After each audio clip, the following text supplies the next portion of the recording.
जय गणेश जी। एक बुढ़िया माई रोज मिट्टी के गणेश जी की पूजा करती थी। बेचारी बुढ़िया के बनाए गणेश जी रोज गल जाते थे। उनके घर के सामने एक सेठ जी का मकान बन रहा था। बुढ़िया माई सेठ जी के मकान पर जाकर मकान बनाने वाले कारीगर से बोली, भाई मेरे मिट्टी के बनाए गणेश जी रोज गल जाते हैं, आप मेरी पूजा के लिए पत्थर से एक गणेश जी बना दो, आपकी बड़ी कृपा होगी। मकान बनाने वाला कारीगर बोला, माई जितनी देर में मैं तुम्हारे लिए गणेश जी बनाएगा उतने देर में सेठ जी की दीवार पूरी कर देंगे। बुढ़िया यह सुनकर गुस्से में बोली, भगवान करे तेरी दीवार टेढ़ी हो जाए, और दुखी मन से घर वापस आ गई। इधर कारीगर को दीवार पूरी करते करते शाम हो गई, परंतु दीवार बनने से पहले ही टेढ़ी हो जाए। शाम को सेठ जी आए और पूछा कि आज कुछ काम नहीं किया। तब मकान बनाने वाले कारीगर ने बुढ़िया वाली बात बताई। तब सेठ जी बुढ़िया माई से जाकर बोले, माई तुम हमारी दीवार सीधी कर दो, हम तुम्हें सोने के गणेश जी बनवा कर देंगे। गणेश जी ने यह सुनते ही सेठ जी की दीवार सीधी कर दी। सेठ जी ने बुढ़िया माई के पूजा के लिए सोने के गणेश जी बनवा कर दिए। गणेश जी को पाकर बुढ़िया माई बहुत प्रसन्न हुई। विनायक जी महाराज जैसे सेठ जी की दीवार सीधी करी, वैसे ही हमारे सब कार्य सिद्ध करना। कहते को, सुनते को और हुंकारा भरते को, सारे परिवार की रक्षा करना। वैशाख मास में रोज सुनी जाने वाली एक बहुत ही सुंदर कथा। एक गांव में एक पति पत्नी रहते थे। वह लकड़ियां बेचकर अपना पेट भरते थे। जब पति भी लकड़ी काट कर लाता तो पत्नी उसमें से एक लकड़ी निकाल कर अलग रखती थी। वैशाख का महीना आया, सब लोग वैशाख स्नान करने लगे, तो पत्नी ने भी वैशाख स्नान किया और रोजाना वैशाख नहाती, आंवला पीपल सींचती, कहानी कहती, सुनती, पूजा करती। ऐसा करते करते एक महीना बीत गया। पति ने सोचा वैशाख स्नान तो कर लिया, लेकिन उद्यापन कैसे करूं, ब्राह्मण भोजन कैसे कराऊं। तब उसने पति से के लकड़ियों की गट्टर से रोजाना निकाली हुई एक एक लकड़ी का गट्टर बनाया और भगवान के नाम लेकर नगर में बेचने निकली। वैशाख का नाम लेते ही सारी लकड़ियां चंदन की हो गई। सारा वातावरण महक गया। नगर में वह जहाँ भी निकलती तो खुशबू फैल जाती। जब वह राजमहल से गुजर रही थी तो राजा को चंदन की खुशबू आई। राजा ने पूछवाया कि चंदन की खुशबू कहाँ से आ रही है, तो सैनिकों ने आकर बताया कि एक औरत चंदन की लकड़ियाँ बेच रही है। जब लकड़ियाँ की कीमत पूछवाई गई तो वह बोली, जितना आप चाहें दे दे, मुझे 5 ब्राह्मण जिमवाने हैं, उनको जिमवाने इतना सामान चाहिए। राजा ने सैनिकों के साथ 5 ब्राह्मण जिम ले उतना सामान उसके घर भिजवा दिया। उसने घर जाकर दाल बाटी और चूरमा ब्राह्मणों को जिमवाया, दक्षिणा दी और ब्राह्मणों का आशीर्वाद लिया। उधर उस दिन पति का लकड़ियों का गट्टर बिका नहीं तो उसको देर हो गई।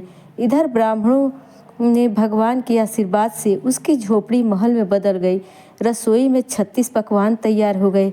पति गट्टर बेचकर आया तो उसे झोपड़ी दिखी नहीं। वो पड़ोसन से पूछने लगा तो पड़ोसन बोली, तुम तो लकड़ियाँ बेचते रहते हो, तुम्हारे पत्नी स्नान ध्यान पूजा पाठ करती है, ब्राह्मण जिमाती है, बाकी तुम जानो। इतने में उसकी पत्नी आ गई। पति से बोली, यही अपना घर है। पति को गुस्सा आया और बोला, तूने चोरी की या डाका डाला जो अचानक से इतना धन आ गया। तब वह बोली कि मैंने वैशाख स्नान किया, बड़ पीपल सींचा, उसका फल भगवान ने मुझे दिया है।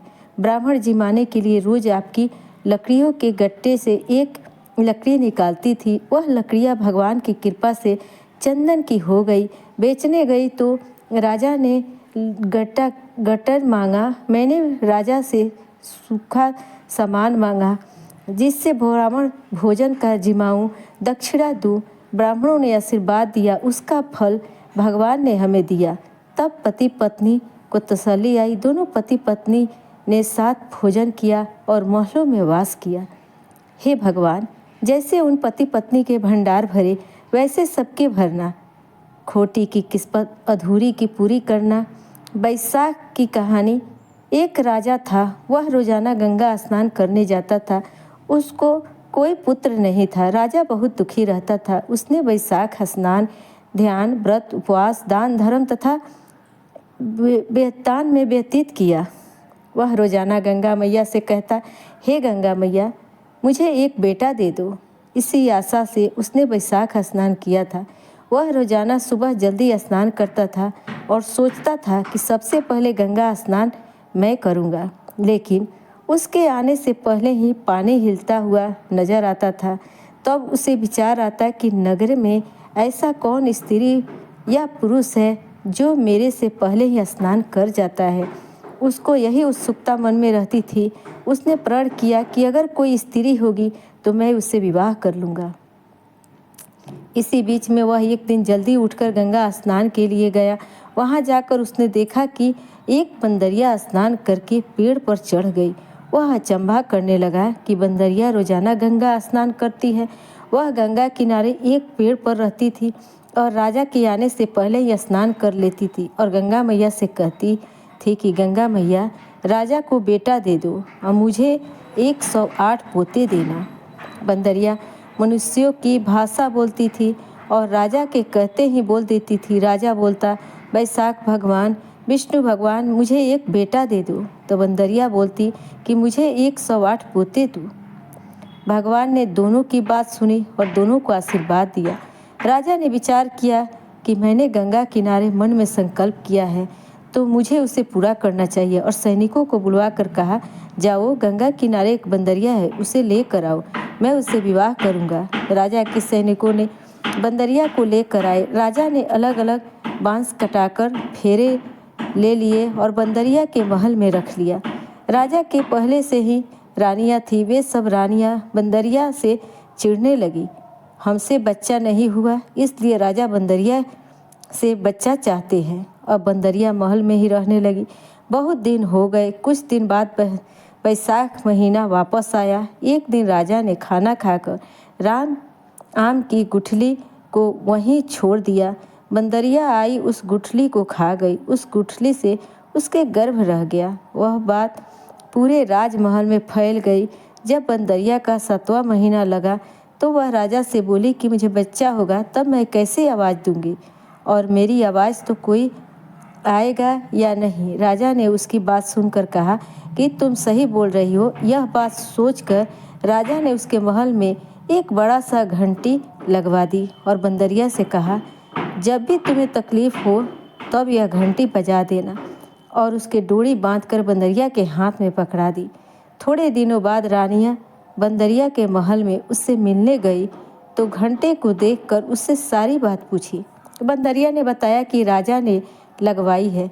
रानियों ने विचार किया कि अगर इसको बच्चा हो गया तो हमारा मान घट जाएगा। इसी बात से परेशान होकर रानियों ने कहा, घंटी बजा कर दिखाओ, राजा आते हैं या नहीं। बंदरिया ने रानियों के कहने से घंटी बजा दी। घंटे सुनकर राजा आए तो सभी रानियां हंसने लगी। तब सब ने राजा का मजाक बनाया और कहा कि राजा जी, जानवर की प्रवृत्ति होती है उछल कूद करने की, इसी उछल कूद में घंटी बजा दी होगी तो आप बार बार राज्यसभा छोड़कर आएंगे। राजा ने भी रानियों की बात समर्थन किया और सही कह रही थी। इधर रानियों ने विचार किया कि जब इसको बच्चा होगा तो मैं नदी में फेंकवा दूंगी और राजा से कह देंगे कि पत्थर हुआ। रानियों ने यह बात दासियों को समझा दी। अब बंदरिया को बच्चा होने का समय आया। बंदरिया को पीड़ा होने लगी। तब उसने घंटी बजाई। घंटे की आवाज़ सुनकर राजा नहीं आए। राजा ने सोचा कि बंदरिया जानवर है, ऐसे ही बजा दी होगी, और राजा नहीं आए। उधर रानियों ने जब घंटे की आवाज़ सुनी तब दासी को बुलाकर बंदरिया के महल में गई और बंदरिया को समझाने लगी कि बच्चा होता है तब आँखों पर पट्टी बांधते हैं। बंदरिया ने भी ऐसा ही किया। अब उसके सुंदर सा राजकुमार हुआ। सभी रानियां अचंभा रह गई कि इतना सुंदर राजकुमार पैदा हुआ है, अब हमारा अपमान होगा और बंदरिया का मान बढ़ जाएगा। इसे नदी में फेंकवा देते हैं और राजा से कह देंगे कि पत्थर हुआ है। रानियों ने दासी को लकड़ी का बक्सा दिया और बच्चे को उसमें रखवा कर कहा कि तुम इसे नदी में फेंक कर आ जाओ। दासियों ने ऐसा ही किया और बंदरिया के पास पत्थर लाकर रख दिया और बंदरिया से कह दिया कि तेरे ईंट पत्थर हुआ है। बंदरिया बहुत दुखी हुई। उधर राजा से कहलवा दिया कि बंदरिया के पत्थर हुआ है। राजा बहुत दुखी हुए और विचार किया कि जब रानियों के ही बच्चे नहीं हुआ तो जानवर के कहाँ से बेटा होगा। भगवान की इच्छा समझकर राजा ने मन में संतोष कर लिया। उधर एक दासी ने बक्सा ले जाकर मिट्टी खाने खोदने में रख दिया। उसको नदी में नहीं फेंका। मन में विचार किया कि मैं इस बच्चे को नदी में फेंक कर पाप क्यों कमाऊं, तो इसको रानियों के आदेश से यहाँ ले आई। अब इसको मार कर मुझे क्या मिलेगा। वह उस रात के अंधेरी में वहीं रख कर आ गई और सोचा कि रात के अंधेरे में कोई नहीं देखेगा। सुबह जब सूरज की किरणें निकलती है तो कुम्हार घड़े बनाने के लिए मिट्टी लेने गया। वहाँ बक्से में से बालक के रोने की आवाज़ आई तो खोल कर देखा तो इतना सुंदर राजकुमार था। कुम्हार कुम्हारी बहुत खुश हुए क्योंकि उनके भी कोई संतान नहीं थी। उन्होंने सोचा भगवान रोजाना प्रार्थना करते थे, आज तो भगवान ने सुन ही ली। बच्चे को लेकर घर आ गए। उधर रानियों ने दासी से पूछा, बच्चे को बहा दिया गया? तो दासी ने हाँ कर दी। इधर दिन प्रतिदिन बच्चा बढ़ने लगा। थोड़े दिनों में बच्चा बड़ा हो गया। बैसाख माह की कृपा से बच्चे को सब कुछ पता चल गया कि मैं किसी राजा का राजकुमार हूँ, इनका बच्चा नहीं हूँ। बच्चे ने अपने कुम्हार पिता से कहा कि मुझे मिट्टी के हाथी घोड़े बना कर दो। कुम्हार ने बच्चे को हाथी घोड़े बना कर दे दिए। बच्चा मिट्टी के हाथी घोड़े लेकर कुएं की पाल पर जाकर बैठ गया और वहाँ बैठा बैठा मिट्टी के हाथी घोड़ों से बात करने लगा और उससे बोला, पियो पियो रे मिट्टी के हाथी घोड़े, पानी पियो। तभी राजा की दासियां कुएं पर पानी भरने आई तो दासियों ने कहा कि कहीं मिट्टी के हाथी घोड़े पानी पीते हैं क्या। इस बात पर बच्चा खूब हंसा और कहने लगा, कहीं राजा की रानी के भी ईंट पत्थर पैदा होते हैं क्या। यह सुनकर दासियां चकित रह गई कि यह बात बच्चे को कहाँ से पता लगी।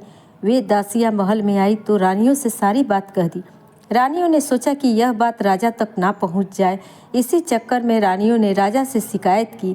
कुम्हार का बच्चा कुएं पर दासियों को गाली दे रहा था, इसलिए कुम्हार को देश से निकलवा दो। रानिया के कहने पर राजा हुक्म दिया कि कुम्हार को दूसरे गांव भेज दो। नौकर कुम्हार के पास गए और उसे गांव छोड़ने का आदेश दे दिया। कुम्हार बहुत गिड़गिड़ाया कि मेरा यह पर अच्छा व्यापार चलता है, अगर मेरा व्यापार बंद हो गया तो गुजारा कैसे चलेगा। लेकिन राजा के हुक्म के आगे उसकी नहीं चली।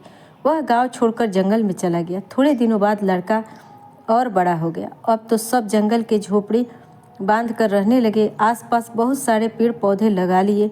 घर के बाहर छाया हो गई। अब कुम्हार का बेटा पेड़ के नीचे बहुत सारे कड़वे पानी से भर कर बैठ जाता और जो भी कोई उधर से निकलता उसको पानी पिला देता। कुछ दिनों बाद चैत्र का महीना आया। गांव की लड़कियां गणगौर बनाने के लिए मिट्टी लेने कुम्हार के घर गई। दिन में तेज धूप थी, उनको प्यास लगी। सब ने कहा हमें पानी पिला दो, लेकिन कुम्हार के लड़के ने कहा पानी एक ही शर्त पर पिला सकता हूँ कि तुम सब लड़कियां मेरे चारों तरफ परिक्रमा लगाओ। सब लड़कियां कुम्हार के बेटे के साथ परिक्रमा लगाती गई और पानी पीती गई और मिट्टी के घड़े लेकर घर आ गई। घर आते ही सब लड़कियों की तबीयत खराब हो गई। वह वैद्य जी को बुलाकर नब्ज दिखवाई गई। वैद्य जी ने कहा कि सब लड़कियां गर्भवती हैं। सबके घर वाले चकित रह गए। सब ने लड़कियों से पूछा तो कुम्हार के बेटे की सारी बात बताई। सब गांव वाले परेशान हो गए। सब उस कुम्हार के लड़के के पास गए। उन्होंने सारी बात कुम्हार को बताई। इसने सब लड़कियों से 7 फेरे लगवा लिए। अब हम सब लड़कियों की शादी तुम्हारे बेटे से करेंगे। कुम्हार ने कहा कि मेरे पास तो रहने के लिए घर नहीं है, मैं इतनी सारी बहुओं को कैसे रखूंगा। सब लोग वापस राजा के पास गए और राजा जी से शिकायत करी। कुम्हार के बेटे सभी लड़कियों से फेरे ले लिए और अब कुम्हार के पास बहुएं रखने का घर नहीं है। अब हमारी बेटियों से शादी कौन करेगा। ऐसे हाल में हम बेटियों को कहाँ भेजेंगे। राजा ने सभी की बात सुनी और खुद कुम्हार के घर गए। उसने कहा कि सबके लिए घर बनवा देता हूँ, सबको बहू बनाकर ले आओ। कुम्हार और राजकुमार राजी हो गए और हाँ भर दी।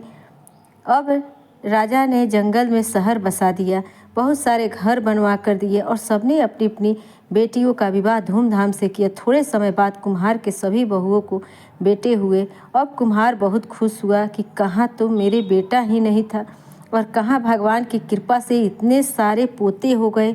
अब राजकुमार कहने लगा, पिताजी आप दादा बन गए, इस खुशी में सारे नगर में को भोजन कराया जाए। कुम्हार की बात मान ली, पूरे गांव में न्योता दिया। राजा ने रानियां नौकर जाकर सबको बुलाया, अपनी माँ बंदरिया को भी बुलाया। राजकुमार ने बंदरिया के लिए रथ भेजा, गहने वस्त्र भेजे। बंदरिया यह सब पहनकर रथ में बैठकर गाजे बाजे से आई और उसका सिंहासन भी सबसे ऊंचा लगवाया गया। अब सब गांव वाले आ गए, राजा का परिवार भी पूरा आया और बंदरिया भी रथ पर बैठकर आ गई। अब बंदरिया को सबने ऊंचे आसन पर बिठाया। यह देखकर सभी रानियां क्रोधित हो गई कि हमारी इज्जत कम हो कैसे करी, हमको नीचा आसन दिया। सबने राजा जी से कहा कि आपने कुम्हार को इतनी सहायता करी और हमने उसका सिंहासन नीचे लगवा दिया, जबकि बंदरिया का आसन ऊंचा लगवाया है। राजा जी बोले, थोड़ी देर से मैं बात करते हैं, पहले सबको भोजन कर लेने दो। उधर राजकुमार ने सभी पत्नियों से कहा कि यह बंदरिया मेरी माँ है और मैं इसका बेटा हूँ और तुम सब इसकी बहुएं हो, इसलिए सब पत्नियाँ बच्चे को माँ की गोद में देती जाओ और पाँव छूती जाओ। सभी बहुएं बंदरिया को बच्चे गोद में देती गई और पाँव छूती गई। यह सारा दृश्य सभी गांव वाले देखते रह गए। राजा जी व उसका सारा परिवार भी देखते रहे। यह सब देखकर राजा जी को अचंभा हुआ और उसने राजकुमार को बुलाकर पूछा, यह क्या हो रहा है। राजकुमार ने सभी रानियों में दासियों को बुलाकर कहा कि यह मेरी माँ है और आप मेरे पिता हैं और यह सब आपके पोते हैं। राजा ने कहा, यह कैसे हो सकता है। तब राजकुमार ने दासी को हाथ पकड़कर कहा कि सच बताओ। तब दासी ने डर के मारे सारी बात बताई कि बंदरिया के बेटा हुआ था और मुझे रानियों ने कहा कि इसको नदी में फेंक आओ, लेकिन मैंने इस कार्य को पाप समझकर इसे कुम्हार की मिट्टी की खान में छोड़ दिया। यह वही राजकुमार है महाराज जो बंदरिया से हुआ था और आपको झूठ कहा गया था कि बंदरिया के पत्थर हुआ है। राजा जी बहुत खुश हुए और वे सभी बहुओं और पोतों को लेकर महल में गए और तथा उन रानियों और दासियों को देश निकाला दे दिया।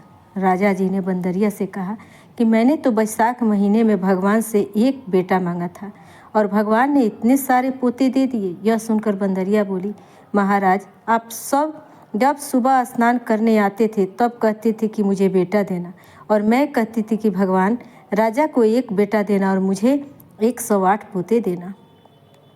मैं जानती थी कि मैं क्या बोल रही हूँ और मेरे तो जानवर प्रवृत्ति है, लेकिन बैसाख भगवान ने मेरी अनजाने में कही हुई बात भी सच कर दी। राजा जी आपने बेटे बहुओं और पोतों से बहुत खुश हुए। हे बैसाख भगवान, राजा जी की इच्छा पूरी करी वैसी सबकी पूरी कहना, कहते को सुनते को और हुंकारा भरते अपने सारा परिवार की मनोकामना पूरी करना। विनायक जी की कहानी, एक लड़का था, कोई काम नहीं करता, उसकी माँ हमेशा उसको डांटती थी, बेटा कोई तो काम कर लो, लेकिन वह गणेश जी को सींचता रहता था, कोई काम नहीं करता। एक दिन माँ ने उसके घर से निकाल दिया और गणेश जी का नाम लेकर चला गया। चलते चलते दूर जंगल में गया और गणेश जी को सुमटता रहा। गणेश जी ने सोचा कि यह तो मेरे नाम से निकला है, जंगल में इसे बाघ वगैरह खा जाएंगे। यह सोचकर गणेश जी प्रकट हो गए और लड़के से पूछा, कहाँ जा रहा है। लड़के ने कहा, मैं गणेश जी से मिलने जा रहा हूँ। गणेश जी बोले, मैं ही गणेश जी हूँ। लड़के ने कहा, मैं कैसे मानूं कि आप गणेश जी हो। गणेश जी ने कहा, तू मांग कर देख। लड़के ने कहा, जो मांगूंगा वह दोगे आप। गणेश जी ने कहा, एक बार में ही मांग लेना, बार बार नहीं दूंगा। तो लड़का बोला, सोचने दो। लड़के ने सोच कर मांगा, ढोलो हींग, राजा को पूछो, गजराज का दाल भात, गेहूं का फल का ऊपर ढपसो, खाड़ को पुरसन वाली ऐसी मांगू जाने फूल गुलाब को। विनायक जी बोले, तूने तो बहुत सारा मांग लिया, पर जा तेरे ऐसा ही होगा, अब तू घर चला जा। विनायक जी अंतर्ध्यान हो गए और लड़का अपने घर आया तो देखा झोपड़ी का महल बन गया है और पेड़े की छोटी सी बहू बैठी है। घर में बहुत सारा धन हो गया है। आकर अपनी माँ से बोला, माँ विनायक जी ने बहुत सारा धन दे दिया, तो माँ बहुत खुश हो गई। विनायक जी महाराज जैसे उस बच्चे को दिया वैसे सबको देना कहते, सुनते, हुंकारा भरते, अपने सारे परिवार की रक्षा। आइए अब हम लोग बरकत देवता की कहानी को सुनते हैं। एक गांव में एक साहूकार परिवार था। साहूकार पति पत्नी बड़े ही धार्मिक प्रवृत्ति के थे और उनका बेटा बहू थे। उनके परिवार में कई पीढ़ियों तक किसी को भी बेटी नहीं हुई थी और जब उनके 5वें बेटे की बहू को बेटी हुई तो उस परिवार में खुशी का ठिकाना नहीं रहा। उन्होंने बहुत खुशियाँ मनाई और पूरे गांव में लड्डू बांटे। इससे पूरे गांव को बड़ा आश्चर्य हुआ। वे कहने लगे कि बेटे के जन्म की खुशी तो हर कोई मानता है, पर बेटे के जन्म की खुशी तो कोई इस तरह नहीं मनाता है। तब उस गांव के मुखिया ने कहा कि हम सभी तो साहूकार के परिवार से सीख लेने चाहिए। साहूकार परिवार के लिए उनकी बेटी किसी रत्न से कम नहीं थी, इसलिए परिवार वालों ने उसका नाम रत्नावली रखा।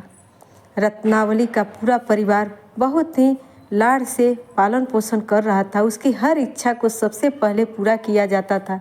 रत्नावली भी अपने परिवार की तरह से बहुत ही धार्मिक प्रवृत्ति की थी। जब वह बड़ी हुई तो अपने दादी के साथ रोजाना मंदिर जाने लगी। वह भी अपने दादी के साथ तुलसी, केले, पीपल आदि को सींचती, सभी देवी देवता की पूजा करती, भजन कीर्तन करती। एक समय की बात है, जब बैसाख महीना आया तो साहूकारनी अपनी पोती के साथ मंदिर में गई। वहाँ बहुत सी औरतें बैसाख महीने की कहानी सुन रही थी, तो दोनों दादी पोती भी वहीं बैठकर कहानी सुनने लगी। अब वह रोज जाकर मंदिर में बैठ जाती और कहानियाँ सुनती। एक दिन कहानी सुनाने वाली ने कहा कि मैं आज आप सबको बरकत देवता की कहानी सुना रही हूँ। इस कहानी को सुनने के लिए 7 दिन व्रत रखें और लगातार रोजाना कहानी सुनने के बाद उद्यापन के लिए विष्णु भगवान के मंदिर में बरकत देवता की कथा का उद्यापन करें। इससे उनके घर में कभी भी धन धान्य की कमी नहीं होगी और घर में हमेशा अन्न धन के भंडार भरे रहेंगे तथा परिवार के पुरुष और महिलाओं के हाथों में हमेशा बरकत बनी रहेगी।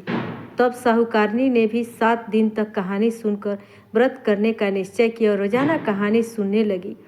7 दिन के बाद साहूकारनी ने बरकत देवता की कथा का उद्यापन कर दिया। रत्नावली अभी बहुत छोटी थी और साहूकारनी ने उसकी तरफ ध्यान नहीं दिया कि उसे भी उद्यापन करवाना है। धीरे धीरे रत्नावली बड़ी हुई और जब शादी योग्य हो गई तो परिवार वालों ने अच्छा घर वर ढूंढकर उसका विवाह कर दिया।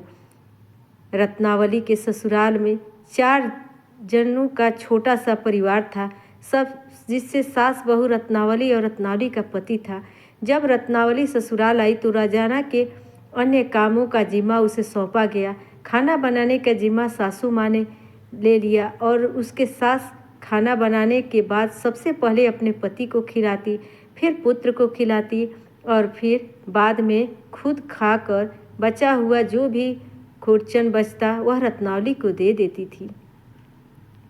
रत्नावली बचा खुचा खाना खा पीकर सो जाती। धीरे धीरे रत्नावली कमज़ोर पड़ने लगी। तब एक दिन रत्नावली के पति ने रत्नावली से पूछा कि हम घर में सिर्फ 4 जन हैं, मैं अच्छा कमाता हूँ, अच्छा खाना बनता है, पर तुम रोजाना कमज़ोर क्यों होती जा रही हो? तुम्हें किस बात को दुख है, मुझे बताओ। तब रत्नावली बोली कि आपकी माँ आप सभी को तो भर पेट खाना खिलाती हैं, लेकिन मुझे बची खुची कढ़ाई की खुरचन परोस देती हैं। मुझे रोजाना भर पेट खाने को नहीं मिलता, इसलिए कमज़ोर होती जा रही हूँ। तब उसके पति ने कहा, मेरी माँ ऐसा क्यों करेगी?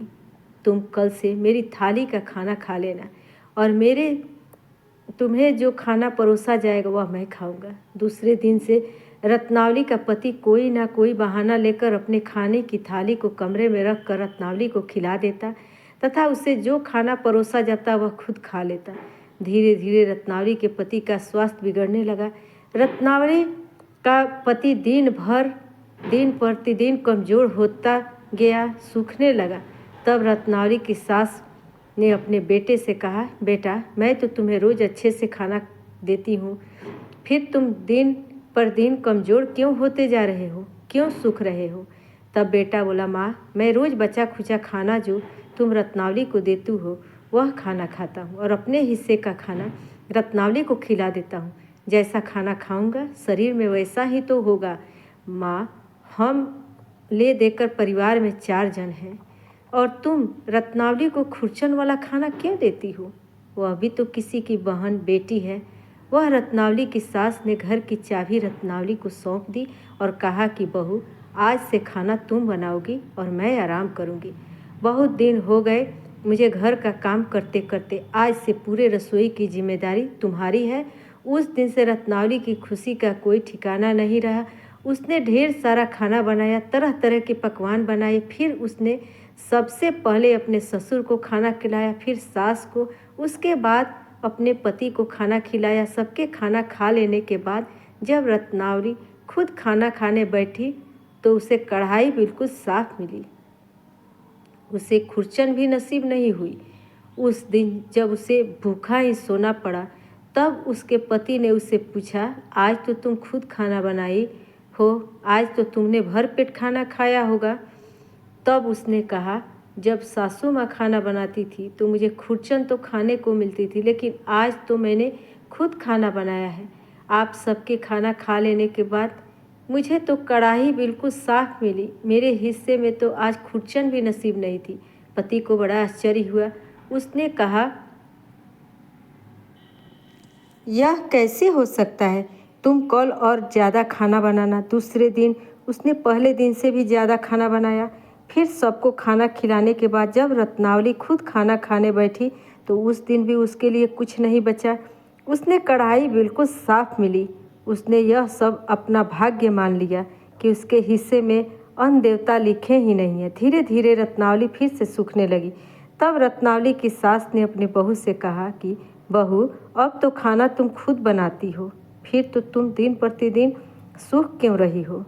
तब रत्नावली ने पूरी बात अपनी सास को बताई। तब सास, ससुर और उसके पति को बड़ा आश्चर्य हुआ कि रत्नावली खुद खाना बनाती है, ज़्यादा खाना बनाती है, तो भी सबके खा लेने के बाद उसके लिए कुछ नहीं बचता, कढ़ाई बिल्कुल साफ मिलती है। तब रत्नावली के सास ने अपने बेटे से कहा कि बेटा, तुम कुछ दिनों के लिए बहू को उसके पीहट लेकर जाओ, शायद वहाँ कुछ ढंग से खा लेगी तो इसका शरीर ठीक हो जाएगा। यह तो दिन प्रतिदिन कमज़ोर होती जा रही है। इस तरह रत्नावली का पति रत्नावली को लेकर अपने ससुराल आ गया। जब रत्नावली मायके आई तो सभी ने रत्नावली की हालत देखी और उसने रहा नहीं गया। उन्होंने कहा कि बेटी, हमने इतना अच्छा परिवार देखकर तेरा विवाह किया था, तुझे किस बात का दुख है? क्या ससुराल वाले अच्छे से नहीं रखते? तब रत्नावली ने अपने परिवार वालों को बताया कि मेरे हिस्से में अन्न देवता लिखे ही नहीं है।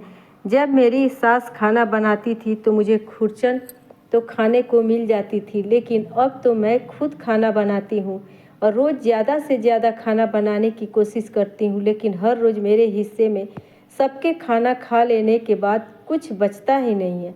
अन्न देवता मुझसे रूठ गए हैं और मेरे भाग्य में लिखे ही नहीं है। तब रत्नावली की दादी को पूरी बात समझ आ गई।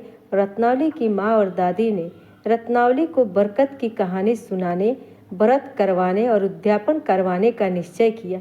दूसरे ही दिन रत्नावली ने अपने माँ और दादी के साथ बरकत देवता की कहानी सुनी, व्रत किया।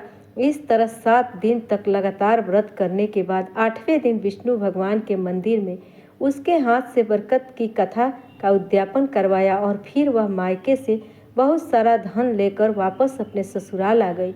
जब रत्नावली ससुराल आई तो उसने अपनी सास को पूरी बात बताई।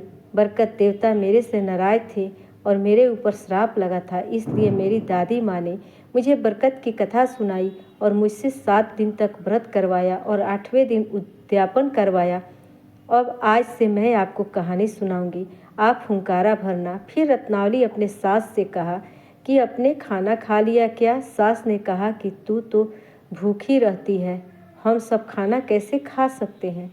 हम तो तेरे दुख में दुखी हैं। तब रत्नावली ने कहा कि आज से मैं आपको कहानी सुनाऊंगी, हम सब व्रत करेंगे और 7 दिन बाद बरकत की कथा का उद्यापन करेंगे। तब रत्नावली ने कहानी सुनाई। सास ने हुंकारा भरा। रत्नावली के पति और सास ससुर ने भी बरकत देवता की कहानी सुनी। 7 दिन तक उन्होंने भी व्रत किया। फिर 8वें दिन रत्नावली ने अपने सास ससुर और पति के साथ बरकत की कहानी और व्रत का उद्यापन किया। विष्णु भगवान के मंदिर में गए, उद्यापन में नारियल, मिश्री, मिठाई और दक्षिणा चढ़ाई। सभी ने भगवान से घर में बरकत बनी रहे इसकी प्रार्थना की और पहले से जो गलती हुई उसके लिए क्षमा मांगी। उसके बाद घर आकर रत्नावली ने खाना बनाना शुरू किया तो उसके सास और पति ने कहा, बहू आज तो तुम बहुत सारा खाना बनाना। लेकिन रत्नावली ने कहा, नहीं, आज मैं देखना चाहती हूँ बरकत देवता मुझसे नाराज हैं या मुझ पर खुश हो गए हैं। आज मैं पहले जितना खाना बनाती हूँ उसका आधा ही खाना बनाऊंगी। उस दिन रत्नावली ने हमेशा से कम ही खाना बनाया और फिर सास ससुर से कहा, आप खाना खा लीजिए। लेकिन उसके सास ससुर ने कहा, नहीं बहू, पहले तुम खा लो।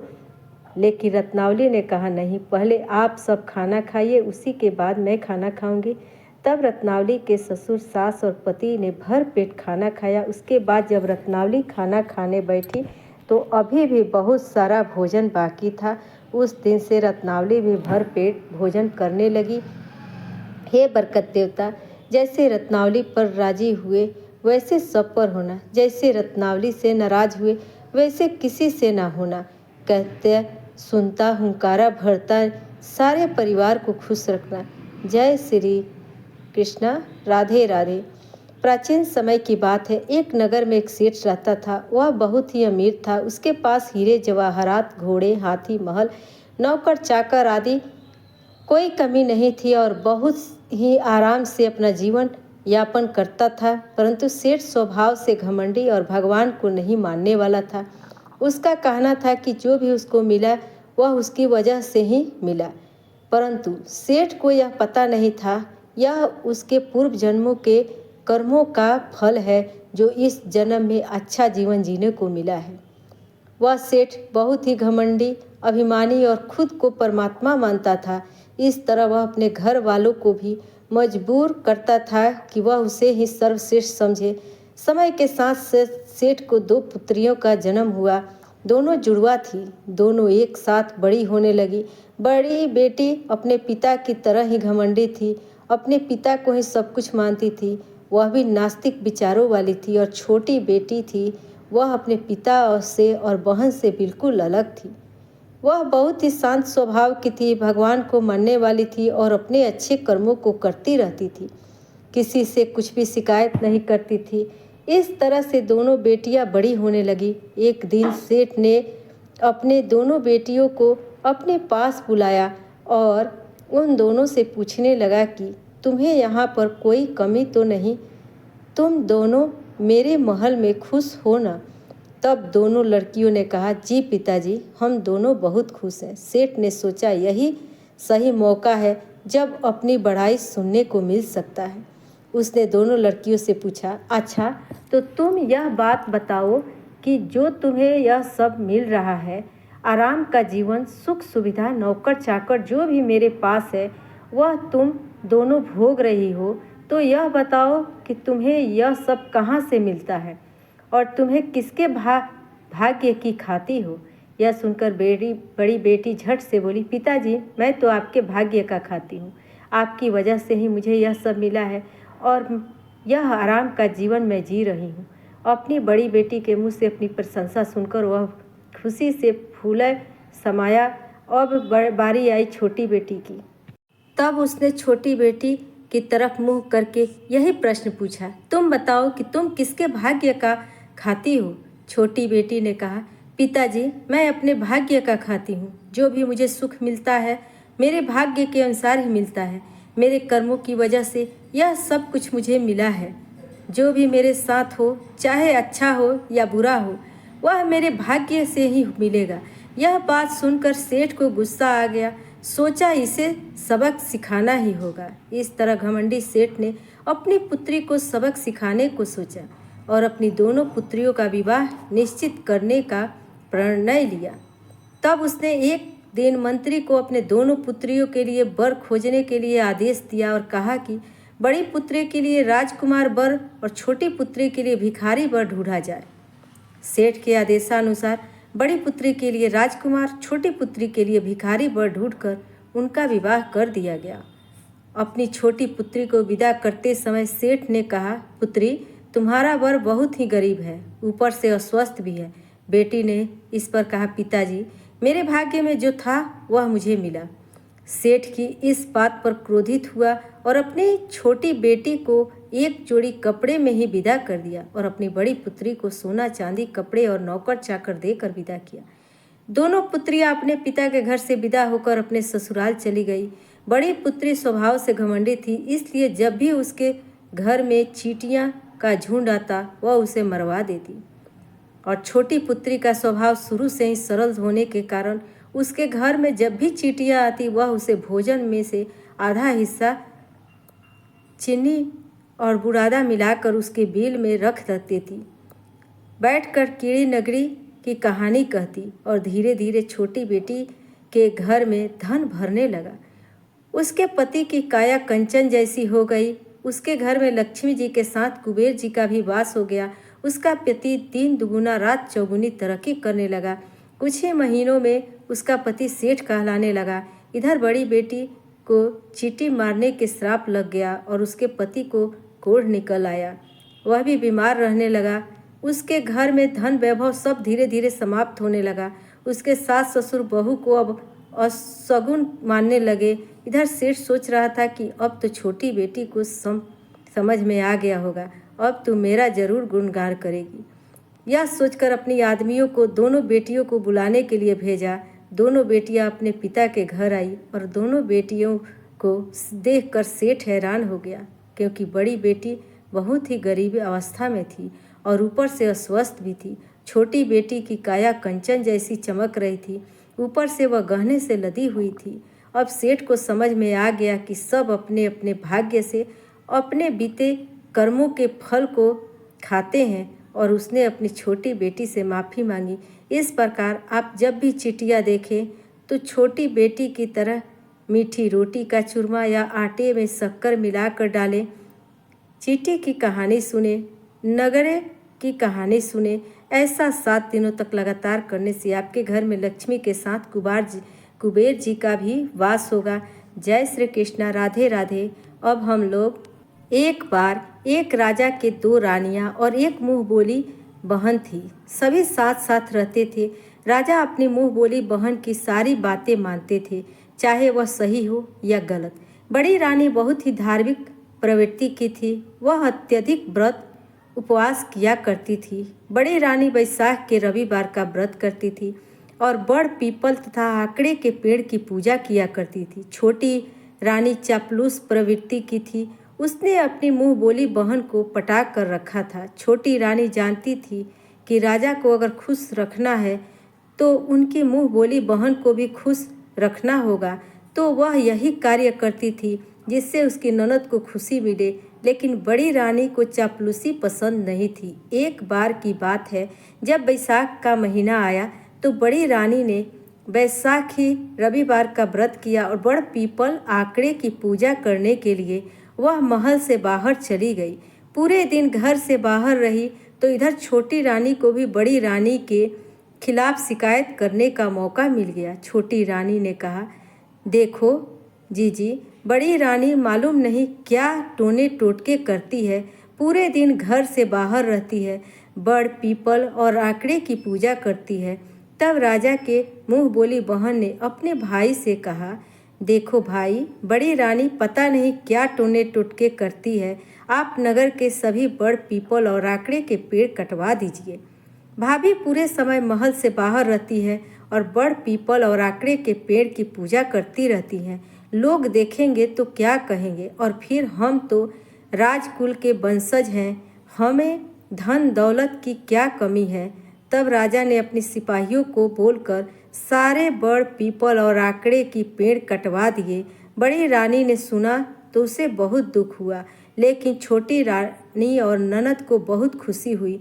इस तरह बैसाख महीने का दूसरा रविवार आया तो रानी ने बैसाखी रविवार का व्रत किया और वह बड़ पीपल तथा आकड़े के पेड़ की पूजा करने की सोचने लगी।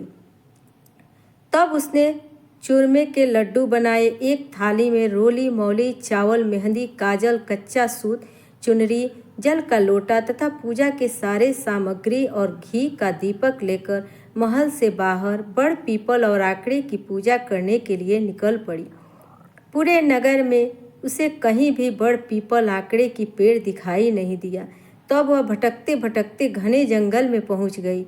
इधर उधर भटकने के बाद उसे बहुत देर बाद एक छोटा सा आकड़े का पौधा दिखाई दिया जो पत्थरों में दबा हुआ था। शायद राजा के सिपाहियों की नज़र उस पर नहीं गई, इसलिए वह बच गया। बड़ी रानी को बहुत खुशी हुई। उसने वहीं बैठकर आकड़े के पौधे की पूजा की।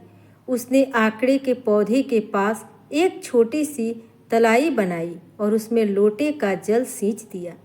चूरमा बाटी का भोग लगाया, रोली चावल चढ़ाया, सूत बांधा, मेहंदी लगाई, काजल लगाया, चुंदरी ओढ़ाई और घी का दीपक जलाया।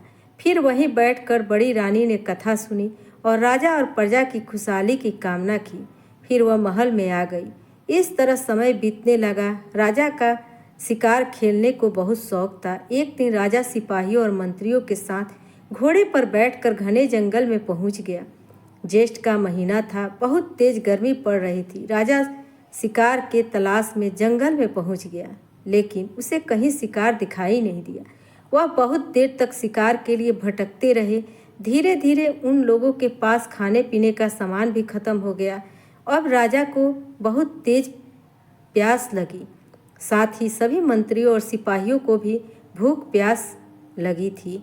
सभी गर्मी से बेहाल हो रहे थे। तब राजा ने अपने मंत्रियों को हुक्म दिया कि ऊंचे पेड़ पर चढ़कर देखो, आसपास में कहीं जल का स्रोत है या नहीं। कोई तालाब, कुआं, बावड़ी मिल जाए तो पानी पीकर प्यास बुझाई जाए।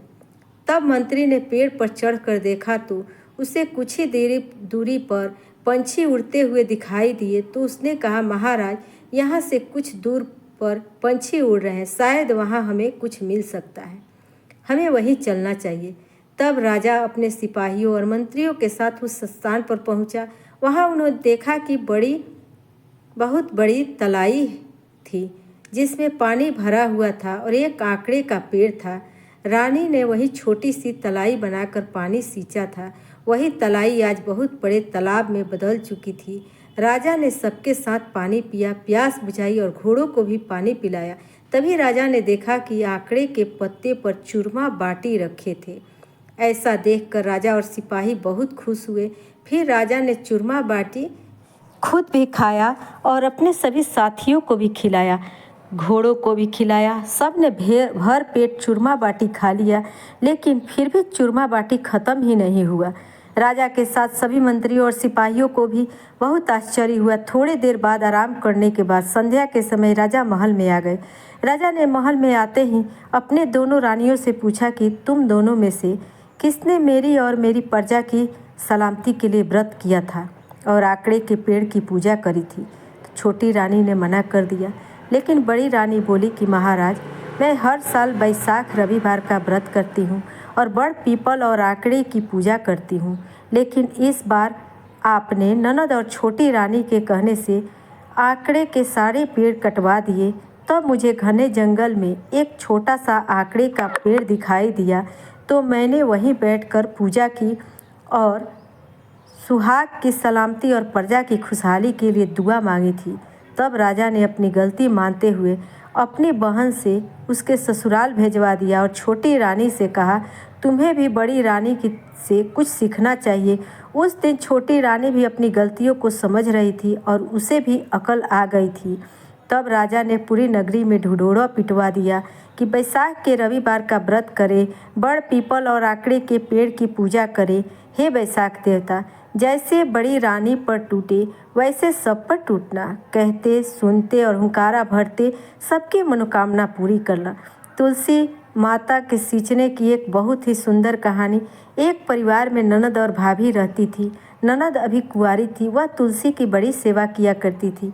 वह तुलसी माता को प्रतिदिन नियम से सींचा करती थी और अपना बहुत सा समय तुलसी माता की सेवा में व्यतीत करती थी।